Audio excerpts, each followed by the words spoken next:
Hello everyone, welcome back to my channel. My name is Dami as always, and yeah, if you're new here, welcome. We appreciate you. Thanks for coming, but please ensure you do subscribe before you leave. Give this video a thumbs up if you enjoy it, and yeah, of course, please feel free to share our videos with anyone you know who need it, family, friends, and even enemies.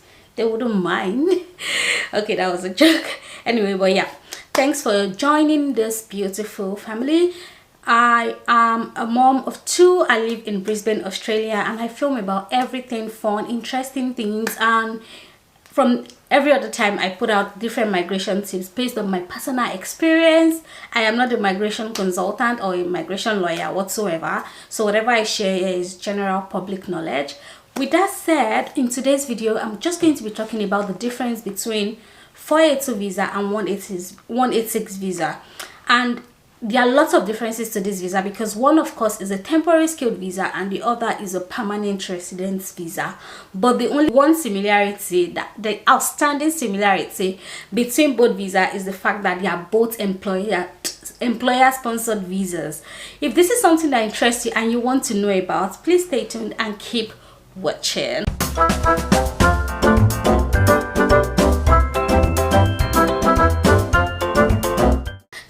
As I said earlier, we're going to be talking about the differences between the 186 visa and the 482 visa. Just as background, if you're watching me for the very first time, I migrated to Australia about 3 years ago now on a temporary visa, and yeah, unfortunately I did not know so much about this visa before I came in. So just an opportunity that came my way, I jumped on it because I was just looking for how to jackpot. But then again, now I know better, and that is why I just want to advise anyone coming to Australia on this visa.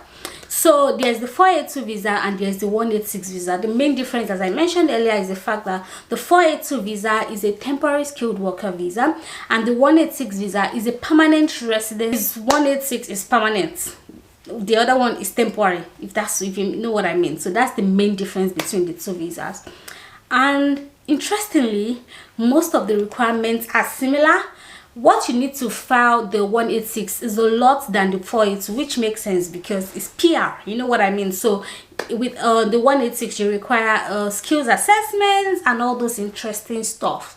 But that's not even, we're not even talking about we're not here today to talk about the requirements of the visa. Today we're here to just talk about the difference and why you should be asking your employer for 186 and not 482. The first major difference and reason is private health insurance versus Medicare. So if you come in on a 482 visa, which is the temporary one, you are required as part of your visa condition to hold insurance, like a medical insurance. So when we were coming in, we had to buy a medical insurance policy that is like, they call it a budget worker visa, that kind of thing, and it covers to an extent certain things. For you to get a better advantage of it, you can buy extras, which is what we did. We did additional extras with our policy. And then alternative, and that's just it. There's no even alternative. You are not entitled to Medicare. Medicare, if you don't know, is Australia's government health insurance kind of situation. I don't know the full meaning, but yeah, it's just like government health insurance kind of, and that is taken off your pay, I think 2% per annum, I think so. So yeah, that's the major difference. And trust me, there are lots of procedures that this private health insurance will not cover that the Medicare will cover, because of course it's the government. I remember there was this very one, we went to ER one day, and then we barely spent 3 hours there. Like, we went in, oh, we have an emergency, and immediately they attended to us. They diagnosed. They did not even give drugs. Oh yeah, they gave drugs on the spot and told us to buy her some of the other, like for the other dosage from the next day when we get home, or things like that. We didn't even stay in the hospital overnight, and we were charged about $899. I'm like, oh my god. But then again, if we had Medicare on that day, we would not pay a dime. Our other insurance, we reached out to them to cover up the bill, and what they told us is that our health insurance covers only when we sleep overnight. We are on admission. I'm like, Egbami, you know.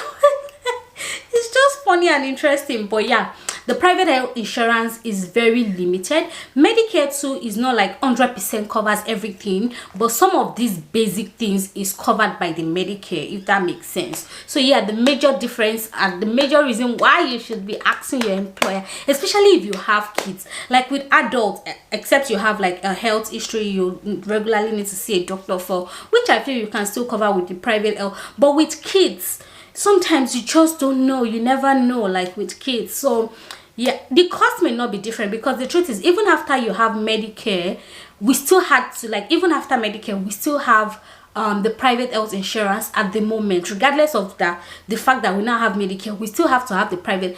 But having a budget worker visa at the time and not even having Medicare or anything, they are two different things. So the cost effects may not be a lot on the short term, but on the long run, if you look at the other outside costs you have to pay for ER, for different other procedures you need to perform depending on your health needs, it's a lot. Like, we spend so much while we didn't have Medicare. So that's one thing you should know. Private health insurance and Medicare is the reason why, especially if you have kids, you should be asking your employer for a permanent residence visa of the 186 and not the 482. So the second point is because of the childcare cost. And so if you're a permanent resident in Australia, you get the childcare subsidy, and if you're on a temporary visa, you are not entitled to childcare subsidy. That one is simple, straightforward.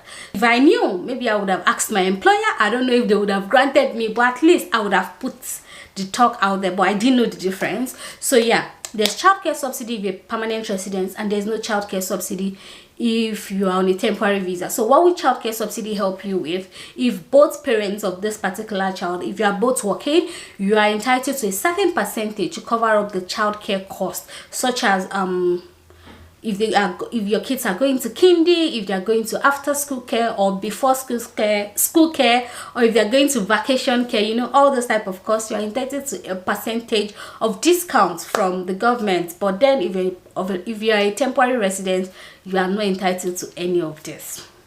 So another reason why you should be asking your employer for a 186 visa and not a 482 visa. And then the next one would be buying a house. So buying a house, the interesting thing about this one is the fact that anybody can buy a house. That's what they say. You can buy a house even as a temporary resident if you have up to 12 months on your visa. But bear in mind, you buying a house, you'll be missing a whole lot. Number one is the fact that the stamp duty you'll be paying as a temporary resident is off the roof. Like, it is so much compared to someone who is a permanent resident. And number two, you'll be missing out some of the government incentives for a permanent resident, such as the first home owner discount and things like that. So as a temporary resident, you can buy a house if you have more than 12 months on your visa, but there are certain things you will be missing out. And even considering the rate of the what's it called, stamp duty, I'm sure it's something you will not want to embark on. You'd rather wait till you have a permanent residence. And so yeah, buying a house can be very difficult, because as a permanent resident, there are incentives available by the government for you when you want to buy your first house and things like that. So that's one reason.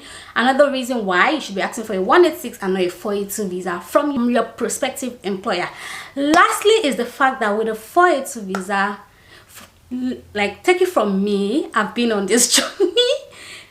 It is living a life of uncertainty, and this mentally is disturbing. Like, I can't explain it. I know there will be a time where we explain all we went through on this visa, but then again, trust me, living a life of uncertainty is really hard, because number one, depending on the agreement or conversation you have with your employer. Why am I even going so far? I just read on a group I am on Facebook to say someone is on 482 visa and the person's visa expires October 2023, this 2022, and his employer has just placed him on redundancy. I'm going to put a screenshot of that message. Have just placed him on is now redundant, and there's no hope of the future, and DHA, Department of Home Affairs, will give him 60 days to find another sponsor employer in this case, else he has to vacate the country. So that's just another, like, that's the major one for me. Living a life of uncertainty, the future is not sure, you are not sure of what you've signed up of, you're not sure if your employer is going to sponsor you in the future for permanent residency, you are not just sure of anything. I'm like, you just don't know. So for me personally, what we did as a family was, during that, like when we were at that stage and we didn't know what was, we ensured we were saving, because we don't know if tomorrow we have to go back home, if anything. So ensure that you are not, you don't want to come, see, it's mentally draining. Like, there are so many things around it, but the fact that you cannot guarantee what happens tomorrow is not a life I want for my enemy or even friends, of course. So yeah, so ensure you are asking for a 186 visa. But then again, if you don't have an option, yes, of course, I'm not saying like it's a bad thing, but if you have the option to get the 186 visa, by all means, please don't go on the 482 visa.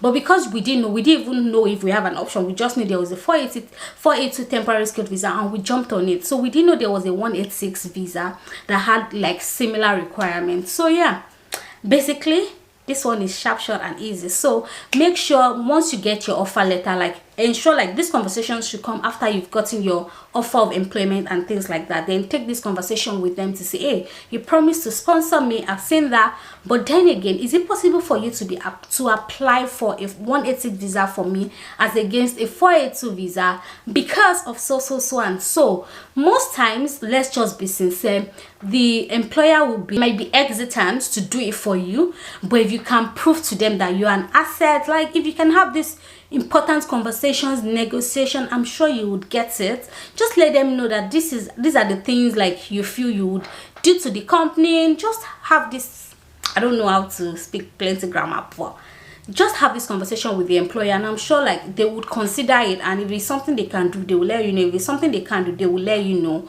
But then again, don't miss having the conversation. And no will not kill you. The worst that will happen is that they will say, oh no, we can't do this, can you go with a 482? And most reason why an employer will say no, because I don't think the cost difference is a lot for them.